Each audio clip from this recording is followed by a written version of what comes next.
আমি বুঝি না আঙ্গুল ব্যাকা করে ঘি খায় কেমনি, বুঝছেন? ঘি আমি কিন্তু খাই না। ঘি মানুষ কাঁচা ঘি খায়, কিভাবে খায় সেটাও একটা প্রশ্ন। একটু কমেন্ট করে জানেন তো কাঁচা ঘি খাইতে কেমন লাগে, বুঝছেন? ঘি তো খায় বিভিন্ন ওই পোলাও কোরমা এগুলো তো ঘি দিতে পারে, সেটা খায়। কিন্তু উনি ওই যে আঙ্গুল ব্যাকা করে কোথা থেকে কি ঘি খাইব কে আছে, কাঁচা ঘি কেমনে খায় মানুষ? তো যাই হোক, খাইতে দেন তাদের ঘি। তো এখন দেশটা হলে এখন একটা হয়ে গেছিলো ঘি, কারো কাছে তেল, কারো কাছে ঘি, কারো কাছে মাখন, কারো কাছে সিঙ্গারা, কারো কাছে আলু পুরি। দেশ নির্বাচন হবে না, যে যার ভাই যান বাড়ি যান, বুঝছেন? যে যার ভাই যান। কোনো নির্বাচন মানে कैसे নির্বাচন कैसे हुआ, নো নো নো নির্বাচন, বুঝছেন? কোনো নির্বাচন সব বাড়ি যান, যখন নির্বাচন হইব না তখন কো মানে বাড়ি যান সবাই, বুঝছেন?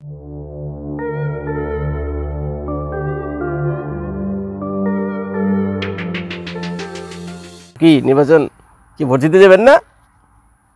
ফেব্রুয়ারি মাসে ভোট দিতে যাবেন না? দিন তারিখ তো ঠিক হয়নি, কিন্তু এটা তো ঠিক হয়েছে, ফেব্রুয়ারি মাসে ভোট হবে, নির্বাচন হবে, জাতীয় সংসদ নির্বাচন। যাই নির্বাচন ভোট দিতে যায়, নির্বাচন কি আর নির্বাচন কোনো নির্বাচন হবে না ফেব্রুয়ারি মাসে, কোনো নির্বাচন হবে না। এই বিএনপির সাথে আওয়ামী লীগের সাথে যে বিএনপির সাথে আর ইয়ের সাথে জামায়াত ইসলামের সাথে যে কাজ্জা শুরু হয়েছে, বুঝছেন? কেমনে নির্বাচন করবেন, কারে ভোট দেবেন, কেমনে যাবেন, কে করবো নির্বাচন, আর কে হইতে দিব নির্বাচন? ইউনুস সাহেব যে ক্যাচাল লাগায়া বইয়া রয়েছে, এই ক্যাচাল এই কাজ্জা এটা কেমনে থামাবেন? এখন জামায়াত বলতেছে উনি গণভোট ছাড়া যাবে না, নির্বাচনে যাবে না। এবং বিএনপি বলতেছে শরীরে এক বিন্দু রক্ত থাকা পর্যন্ত উনি মানে অনেকটা বাংলা সিনেমা যেন মায়ের কসম খায় না, যে মায়ের কসম খাইছে, দাদির কসম খাইছে, বুঝছেন? তো এখন বিএনপিও কসম খাই বেরিয়েছে, শরীরে এক বিন্দু রক্ত থাকা পর্যন্ত আমরা এই গণভোট হইতে দিবই না ইলেকশনের আগে, জাতীয় নির্বাচনের আগে।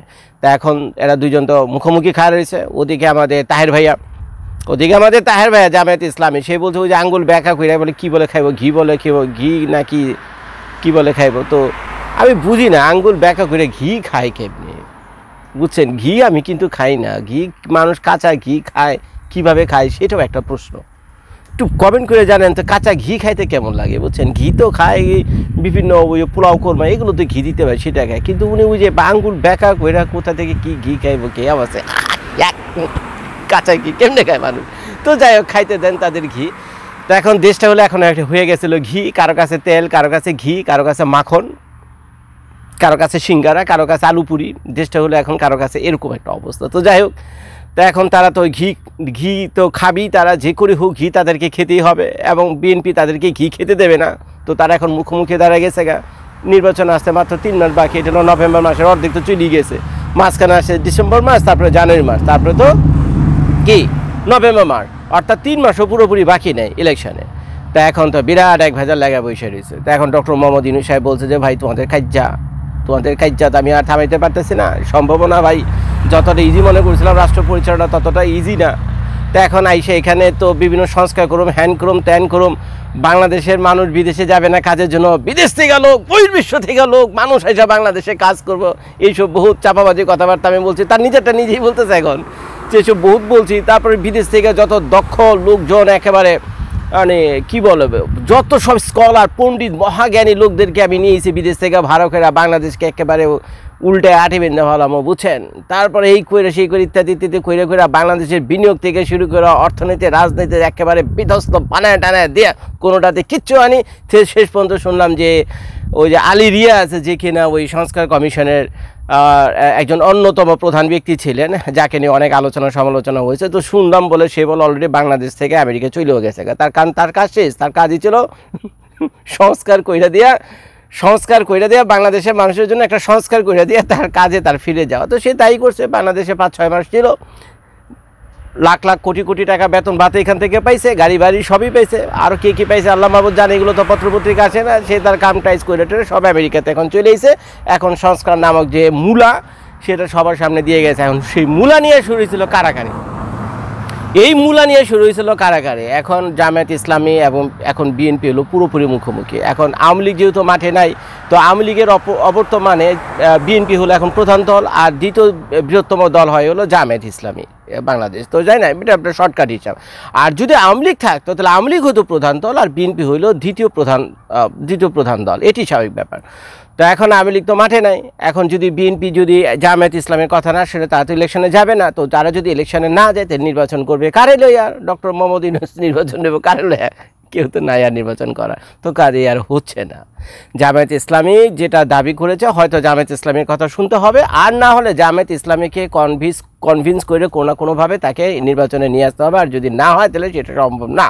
এখন ডক্টর মোহাম্মদ ইউনূস আজ থেকে 5 দিন আগে বলছিল যে তোমরা এক কাজ করো, নিজেদের মধ্যে ঠিকঠাক করো, 7 দিন সময় দিলাম, আর নাইলে আমি কিন্তু যেটা ভালো মানুষ সেটা করুন, নাহলে আমি কিন্তু যেটা ভালো মানুষ সেটা করবো। এখন ডক্টর মোহাম্মদ ইউনূস যেটা ভালো মনে হয় তার কাছে সেটা যে করবে, সেটাও তো তার করার কোনো উপায় নাই, সেটাও তার উপর। তার কি এখন বেল আছে নাকি কারো কাছে? ডক্টর মোহাম্মদ ইউনূসের কিন্তু খুব একটা বেল নাই, কোনো মানুষের কারো কাছেই নাই। যারা ডক্টর মোহাম্মদ ইউনূসকে পছন্দ করতো মানবিক কারণে, ভালো মানুষ হিসেবে, সৎ মানুষ হিসেবে, পরহেজগার মানুষ হিসেবে, একজন অলি আউলার পর্যায়ে ভাবতো না আর কি, তারাও তাকে ঘৃণা করতে শুরু করেছে। আর পলিটিশিয়ানরা যারা আছে তো তারা তো এখন আগে পিছে তাকে বলতেছে পোল্ট্রিবাজ। ডক্টর মোহাম্মদ ইউনূসকে আগে পিছিয়ে বলতেছে পোল্ট্রিবাজ। এখন অনেকে বলতেছে যে কার সে 3 মাস 6 মাসে একটা নির্বাচন দিয়ে চলে যেতে পারতো, সেইটাকে উনি 14 মাস 15 মাসে নিয়ে আসে শুধুমাত্র তার কিছু সুবিধাগুলো নেওয়ার জন্য, কিছু সুযোগ সুবিধা গ্রহণ করার জন্য, একটু রাষ্ট্রীয় খাতির খানা দানা যা আছে না, ওই যে আপনারা শুনছেন না যে সংস্কার কমিশন করতে গিয়ে বলে 80 কোটি টাকা খানা খাইছে তারা, এই সংস্কার করতে গিয়ে তারা 80 কোটির খানা খাইছে, শুনছেন না আপনারা? তো যাই হোক, এইসব নিয়ে তারা খুব একটা ছিল আর কি, কী বলে এটাকে, খুব মধুচন্দ্রিমা নাকি হানিমুন বলেন নাকি আপনারা, ঠিক আছে, দুই ধরনের একটা টাইম পাস করছে জীবনে। তো তারা বাংলাদেশ সরকার প্রধান কাকে বলে, মন্ত্রী কাকে বলে বুঝেন, এই পর্যায়ে ধারে কাছে যার মতো তো একজনেরও ক্ষমতা ছিল না, কিছু ছিল না, তো ফাওয়ের উপরে 14 মাস তারা এনজয় করে গেছে বুঝছেন, 14 মাস এনজয় করে গেছে। আর আমাদের বাংলাদেশে যত মানুষ আছে সবাইকে চোদু বানায় গেছে। তো এখন যে যার মতো বিদেশে চলে যেতেছে। তো এখন এই যে 7 দিন সময় দিয়েছিল জামায়াত ইসলামীকে, 7 দিনের সময় ভিতরে আজকে যখন ফিরে করছে 5 দিন 6 দিন চলে গেছে, আর মাত্র 1-2 দিন বাকি আছে। তো মনে হয় না কিছু একটা হবে, তো নির্বাচন আর কেমনে হবে? হওয়ার তো কোনো উপায় নেই। মাঝখান থেকে লক্ষ লক্ষ কোটি কোটি টাকা খরচ করে দেশ বিদেশ থেকে লোকজন আইনা ছেঁড়া বেড়া কইরা দিয়া কই নির্বাচন কই কি। আজকে দেখলাম, আজকে তো পত্রপত্রিকায় খোলাই যায় না, শাহবাগে তো এই যে শিক্ষকদের দেখি তুমুল আন্দোলন, কি মায়ের পিট কিলাকিলি, কি কঠিন অবস্থা শুরু হয়েছে বুঝছেন, কি কঠিন অবস্থা শুরু হয়েছে। তো সরকার এগুলি থামাইবো নাকি নির্বাচন করব না কেমনে কি করব? এর ভিতরে পুলিশ শুনে না সরকারের কথা, ইউনূস স্যারের কথা তো পুলিশই শুনে না, সেনাবাহিনী ওদিকে পাশা ঘুরে বসে রয়েছে, কারে লইয়া নির্বাচন করবো, কেমনে করবে, কে কার কথা শুনে। যদিও কোনোভাবে একটা টাইনা নির্বাচন করে, সেই নির্বাচনও গ্রহণযোগ্য হবে না। এর কারণ হলো আওয়ামী লীগ সেখানে নাই, আওয়ামী লীগরা অংশগ্রহণ করতে দেয়নি। তো বাস্তবে কাগজপত্র হিসেবে এইটা হবে একটা মানে একতরফা নির্বাচন, জাতীয় নির্বাচন হতেই পারে না। কারণ আওয়ামী লীগেরও তো সমর্থক আছে 1/3 পিপল ইন বাংলাদেশ, তাই না? তো তাদেরকে বাদ দিয়ে যদি ইলেকশন করেন, এও বা তো ভবিষ্যতে প্রশ্নের মুখে পড়বে, কেউ মানতে চাইবে না। তো একটা বিরাট ভেজালের ভিতরে পড়ছে। এদিকে আবার শুনতেছে আওয়ামী লীগ বলে ঝুটিকে মিছিল ফাইট করতেছে, আবার মিছিল দিনে দিন বড় হইতেছে, আওয়ামী লীগের মিছিলও দিনে দিন বড় হইতেছে।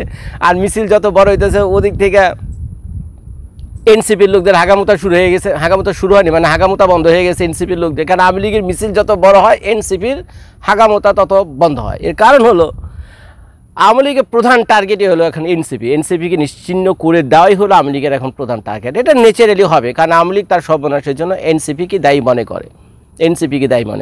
তো এখন এনসিপির এতদিন আমরা ঠাকা দিয়ে রাখছিলাম, পাবলিকের একটা সাপোর্ট ছিল, ছাত্র জনতার একটা সাপোর্ট ছিল, এখনও তারা ভাঙ্গা চুরমার, তাদের ভিতর থেকে 10-12টা দল তৈরি হয়েছে। মানুষের সাপোর্ট তো নাই, বরঞ্চ সেনাবাহিনী আর পুলিশের সাপোর্ট যদি তাদের উপর থেকে চলে যায় তাহলে রাস্তায় তো সাপ যেভাবে পিটায় মারে সেইভাবে এই এনসিপিদের পিটায় মারবে। তো এখন এই ভয় আর আতঙ্কে প্রত্যেকটা দিন প্রত্যেকটা মুহূর্ত কাটতেছিল এনসিপির, যে কখন আওয়ামী লীগ এসে তাদেরকে হামলা করে। দ্বিতীয়ত জামায়াত ইসলামী কখনোই এই ছাড়া গণনির্বাচন ছাড়া জাতীয় ইলেকশনে যাবে না, কসম খেয়ে বসে রয়েছে যে ঘিয়ের উদাহরণ আমি দিলামই। তারপর ওদিকে বিএনপি মায়ের কসম খাইছে, শরীরে 1 বিন্দু রক্ত থাকতে পর্যন্ত তারা এই নির্বাচন হইতে দিবে, ভোটও হইতে দিবে না, যেটা জামায়াত ইসলামী আছে। তো সবাই যদি এইভাবে মুখোমুখি খাড়া যেতে নির্বাচন কারে নিয়ে করবেন, কেমনি করবেন, কি করবেন না করবেন, ভাই আমার মাথায় তো ঢুকে না। বাংলাদেশে এখন একটা, ওই যে ভিডিও শুরুতে বলছিলাম, বাংলাদেশে এখন একটা পরোটা, পুরি, সিঙ্গারা, ঘি যে যার মতো মনে করেন বুঝছেন। কারণ বাংলাদেশ হলো একটা খাওয়ার জায়গা, সবাই আইতেছিল খাইতে লেগে বুঝছেন। আর আমরা দাঁড়ায় বুঝছেন জাস্ট তামাশা দেখতেছি। সবাই বাংলাদেশে এই যে এগুলো এগুলো পিঁপড়া, বাংলাদেশের একটা একটা চীনের গুড়ার মতো যদি দেখে না, চিনির পুটলি বুঝছেন মাঝখানে রাখছে, আর চারিদিকে পিঁপড়ারা ঘোরাঘুরি করতেছে, কে ওই পুটলিতে যাইবো আর কে কার আগে খাইবো, বুঝছেন, কে কার আগে খাইব।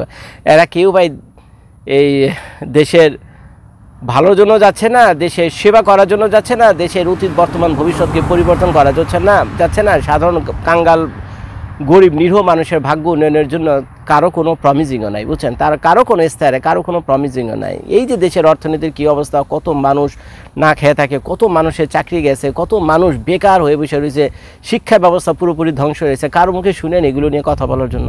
তারা সবাই আসলে ইলেকশন নিয়ে,